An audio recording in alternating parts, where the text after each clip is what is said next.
average power associated with resistance or non-inductive circuit. Right now in this case means the circuit is having resistance only, and we are going to find out what is the average power associated with this circuit.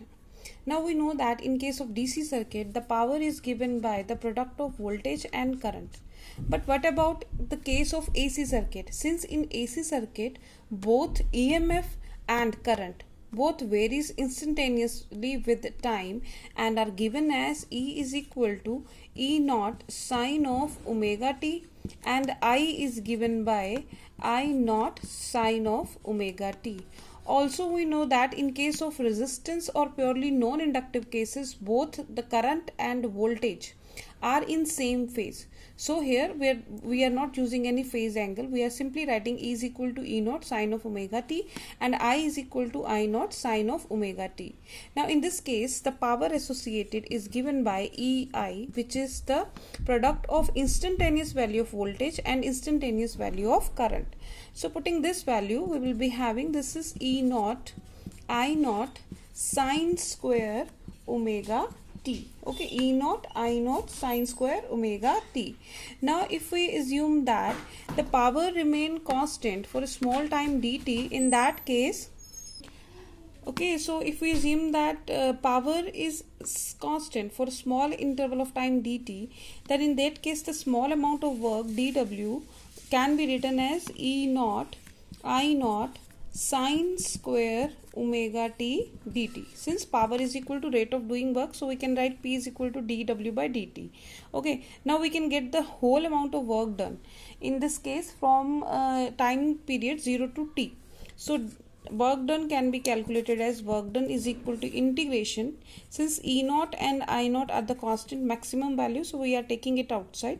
0 to t, this is sine square omega t dt. Okay, so this is E naught I naught integration sine square omega t can be written as, sine square omega t can be converted into 1 minus cos of 2 omega t upon 2. Okay, so this is dt.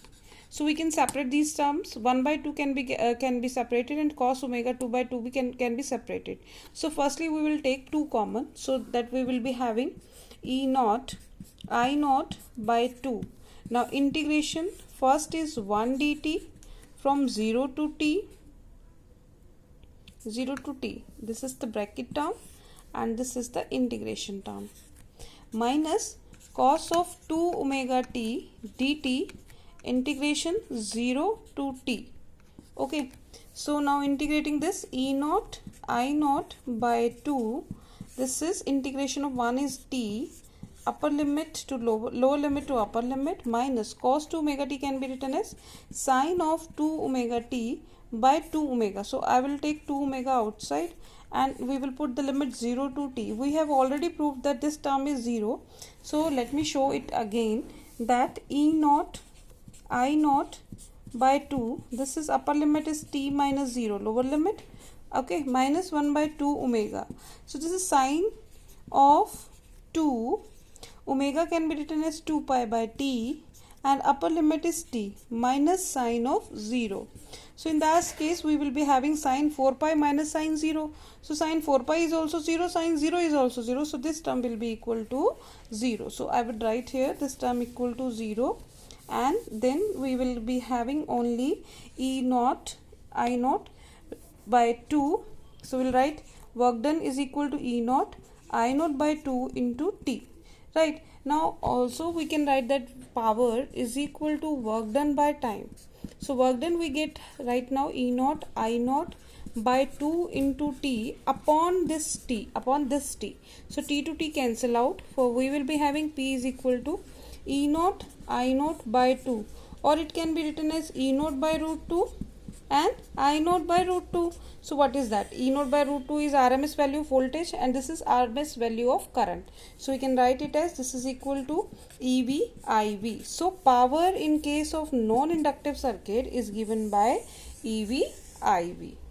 So this is our result about the power associated with resistance or non-inductive circuit.